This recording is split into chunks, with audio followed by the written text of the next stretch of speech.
Right then, these have dried overnight. They seem pretty sturdy, pretty solid.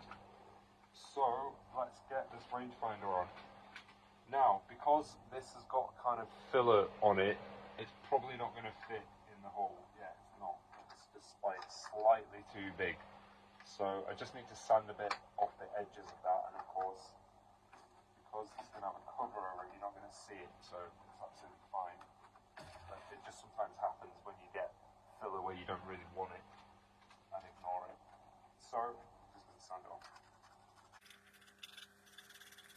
Remember, I dipped these. I used the UV resin dipping method, so it would have had drips dripping down it that I just kind of, I would have spotted them and gone, oh, it'll be alright, knowing it won't, and knowing I'd have to do this later, but that's fine. I like making my life difficult.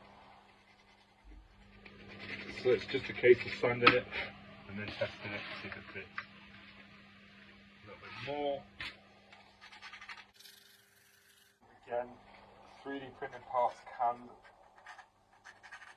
warp, sort of contract or expand just a little bit, so although they are made for like precision in 3D modeling, they all fit together perfectly.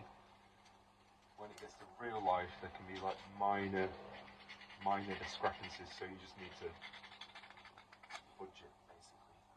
Let's test that. Okay, that fits in nicely. It's going to go there, down to there.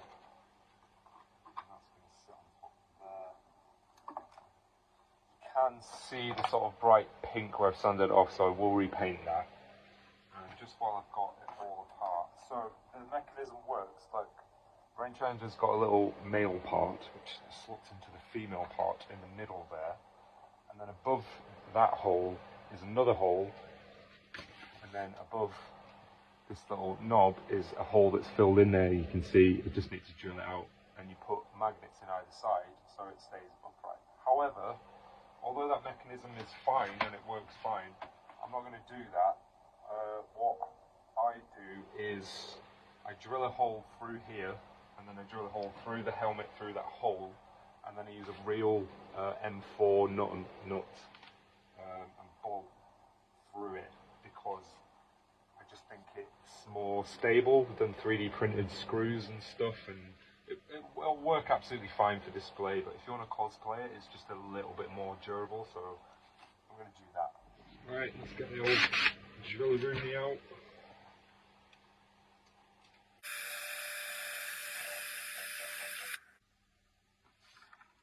This is a bit difficult because we're going to have to drill a hole through a protruding bit. There we go.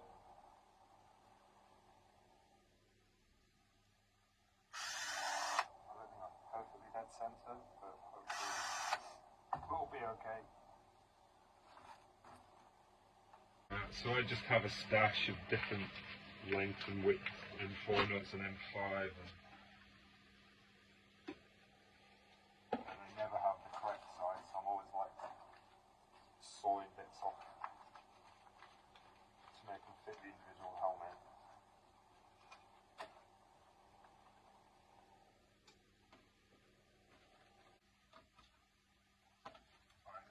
Drill the hole a little bit wider.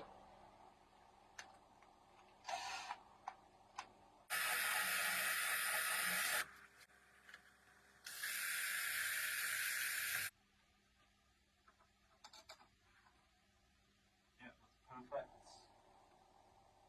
Okay, and then I'm just going to do a slightly wider drill bit hole to recess this screw so it's flush inside it. Probably this whacking great one. Okay.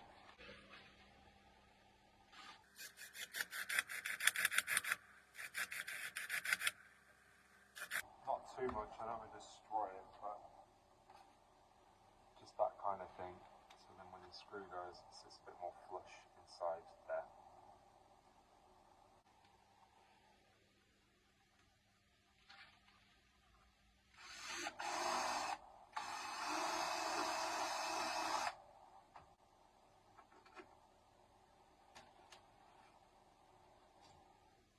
That much there for a little washer and a nut. I might saw it off just a few mils so it doesn't like stab in your head, but I think it'll be okay. I normally cover it with a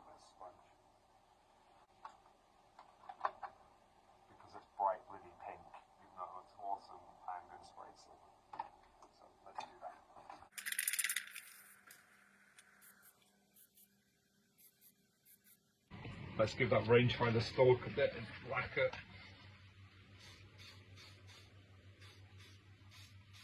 Right, that should be dry, so let's install this puppy. So I'm using M5 nuts with a 25mm length. So, goes in there, that goes through there, then I put a little washer on. There's not much length on the inside, but that's good because you don't want it sticking in its head. But just enough to then put the bolt on, sorry, the nut, and then let's just grab some tools to do that. A Phillips head and some little mini pliers.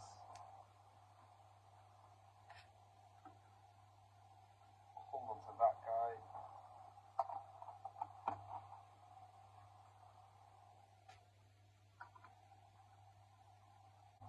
And then it just saves you messing about with magnets and relying on plastic and stuff. It's tight because of the tension, and if it comes loose you can just tighten it, but perfect. Right.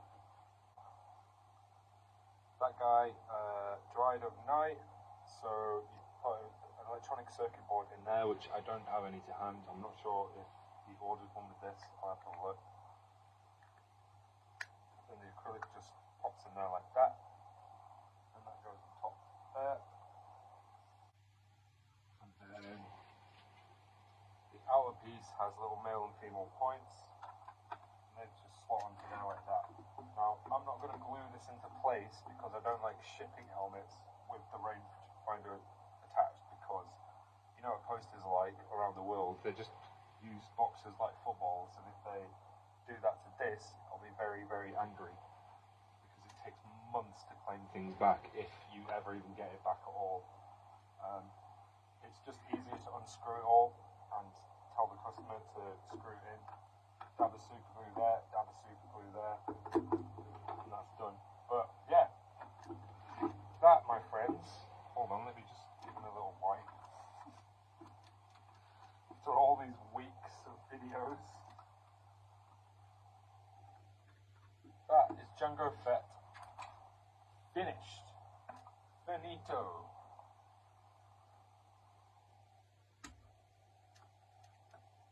I will photograph him tomorrow or Monday, and what I do for the photos is I just stick a bit of blue tack in there to hold it in place, and then I can photograph it, film it and all that stuff. But yeah, there you go. That's Jango Fett done. Hold on a flipping second, when did the visor get installed? Aha, I will show you on the next video, that'll be the last one.